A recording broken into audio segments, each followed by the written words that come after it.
Считаю некорректным, игнорируя руководство парламента, обращение журналиста Шария Виталия к президенту с вопросом, касающимся работы парламента.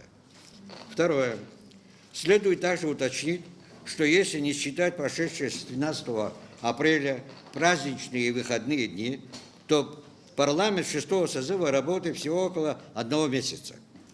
В течение этого времени в парламенте непрерывно ведется сессионная работа.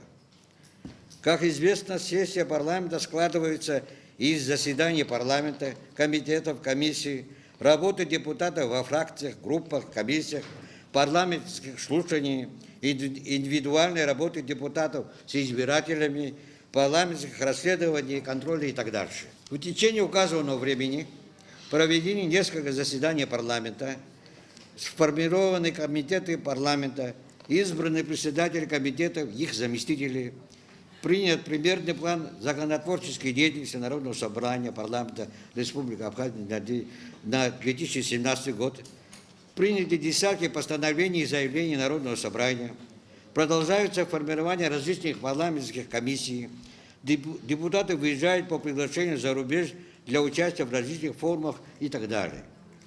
В целом, с удовлетворением хочется отметить, что парламенту удалось за кратчайший срок структурно сформироваться и, на мой взгляд, превратиться в единый, дееспособный высший законодательный орган. На последнее заседание Народного собрания парламента 6-го созыва журналисты не приглашались в связи с тем, что на этих заседаниях в основном обсуждались внутрипарламентские организационные вопросы, а также по причине истечения срока аккредитации журналистов.